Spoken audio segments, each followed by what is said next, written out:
કૃષ્ણ જય માતાજી બધાની જય દ્વારકાધીશ કેમ છો તો આપણે એક રેસીપી લઈને આવી ગયા છીએ તો આપણે બનાવવાના છે બાજરાના લોટના વડા તો તમે વિડીયોમાં બન્યા રહેજો તો આપણે કંઈક બધી સામગ્રી છે તો જોઈ શકો છો આ છે આપણે બાજરાનો લોટ આ છે આપણે લીલા મરચાં આ છે આપણે ભાખરીનો ઝીણો લોટ આવે ને ઘઉંનો આપણે કરકરાવાળો એ લોટ છે આ છે આપણે કસ્તુરી મેથી ને લીંબુનું ફાડું એક કસ્તુરી મેથી આવે એ આ છે આપણે ચણાનો લોટ આ છે આપણે લીલી ધાણા ભાજી આ છે આપણે તલ અને આ છે આપણે મીઠા સોડા થોડાક લેવાના છે આ છે આપણે સ્વાદ અનુસાર મીઠું આ છે આપણે ધાણા જીરું આ છે આપણે ખાંડ આ છે આપણે કાશ્મીરી મરચું આ છે વઘાણીને આ છે આપણે હળદર તો હવે આપણે વિડીયોમાં બન્યા રહેજો તો હવે આપણે બનાવવાના છે બાજરાના લોટના વડા તો વિડીયોમાં બન્યા રહેજો તો આપણે એક કાથરોટ લઈ લેવું લોટ ચારવા માટે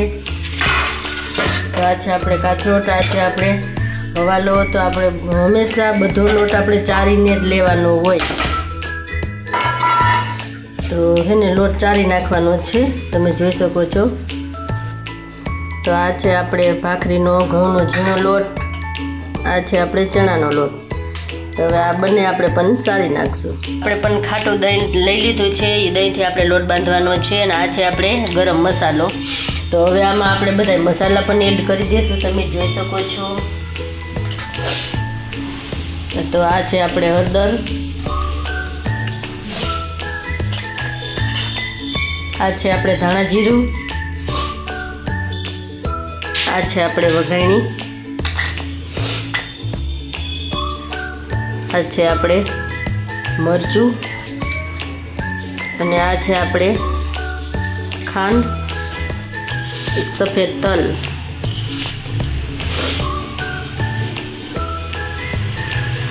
આપણે સ્વાદ અનુસાર મીઠું આપણે ગરમ મસાલા છે ને હાથેથી બધા મસાલા આપણે હાથેથી મિક્સ કરવાના છે અને હજી આપણે છે ને આમાં તેલ છે જ મોણ માટે નાખવાનું છે તો આપણે છે ને તેલ પણ આપણે મોણ માટે એડ કરી દઈએ આપણે એક પાવરું નાખીએ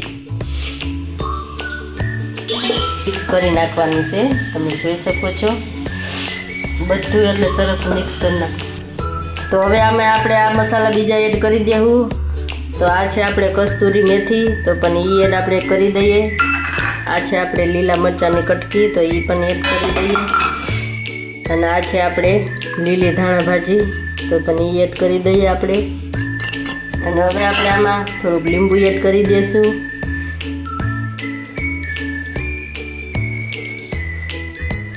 અને હવે આપણે થોડાક આ મીઠા સોડા લીધા હતા થોડાક તો એ પણ આપણે એડ કરી દઈશું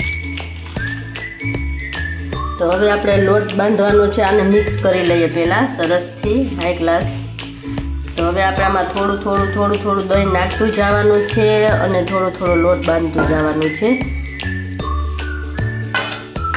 તો આમાં થોડું આપણે નાખીને લોટ બાંધવાનો છે તો આપણે નિરાતે જો મસ્ત સેજ હાવ ઢીલો ના થઈ જાય ખાસ ધ્યાન રાખવાનું છે આપણે થોડું દહીં નાખીને લોટ બાંધતો જવાનો છે તો આપણે મસ્ત એટલે મસ્ત લોટ બંધાઈ ગયો છે તમે જોઈ શકો છો તો હવે આપણે સરસ પૂર્ણ નરમ બાંધવાનો છે ધીરે ધીરે બાંધવાનો છે તો આપણો મસ્ત એટલે મસ્ત પૂર્ણ માખણ જેવો લોટ બાંધીને કમ્પ્લીટ થઈ ગયો છે તમે જોઈ શકો છો તો હવે આને આપણે સેજ ઢીલો કરવા માટે 2 મિનિટ રેસ્ટ આપી દઈશું રાખીને 2 મિનિટ આપણે રહેવા દઈશું તો આપણે તમે જોઈ શકો છો આપણે ચટણી બનાવવાની છે તો મેં મિક્સર જાર લઈ લીધું છે તો આપણે એમાં આપણે લાયલોન ગાંઠિયા આવે એ પણ નાખી દીધા છે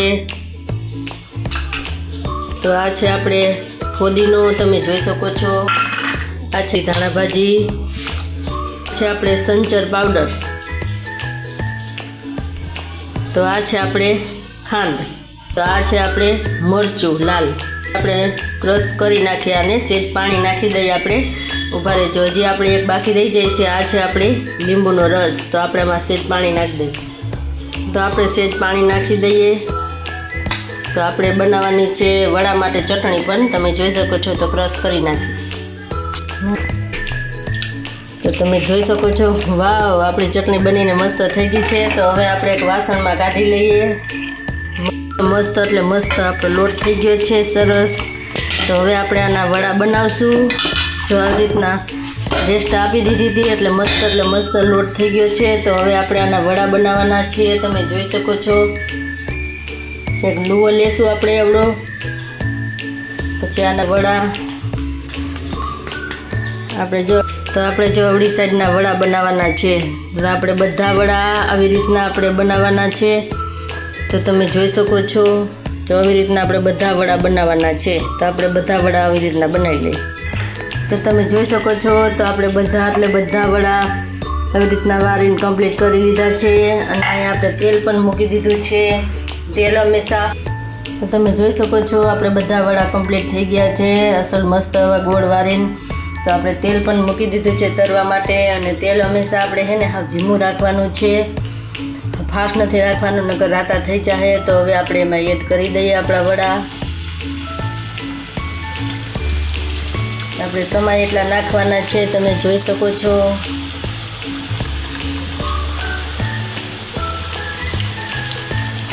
હાવ ધીમે ગેસે સરસ એટલે પકવા દેવાના છે.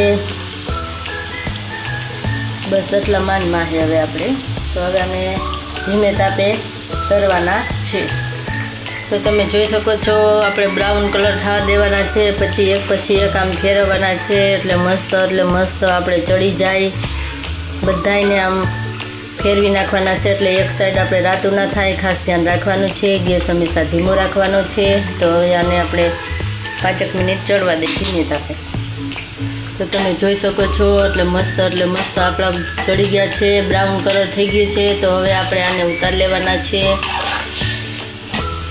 જોતાં જ મોઢામાં પાણી આવી જાય એવા આપણા બાજરાના વડા બનીને કમ્પ્લીટ થઈ ગયા છે. તો તમે જોઈ શકો છો, મસ્ત તો બધા આપણે ધીમે તાપે સરસ ચડવા દેવાના છે. તો આપણે બધા વડા કમ્પ્લીટ થઈ ગયા છે. હવે બીજા છે એ પણ આપણે ધીમે તાપે નાખી દઈએ. હલો, તો આપણે કમ્પ્લીટ થઈ ગયા છે. તમે જોઈ શકો છો, મોઢામાં પાણી આવી જાય એવું આપણે બાજરાના લોટના વડા અને સાથે ચટણી, એટલે પણ કાંઈ ઘટે નહીં. તો તમે જોઈ શકો છો, તો આપણા વડા બનીને કમ્પ્લીટ થઈ ગયા છે. જોતાં જ મોઢામાં પાણી આવી જાય. આવા નાના ભૂલકાઓને તો બહુ જ ભાવે. તો આપણે થઈ ગયા છે. તો આ તો બાજરાના લોટના વડા અને આપણે સાથે ચટણી પણ બનાવી હતી. તો આ મારો વિડીયો હતો. તમને કેવો લાગ્યો મારો વિડીયો? તો કોમેન્ટ બોક્સમાં કોમેન્ટ કરજો. ને બધાને જય માતાજી.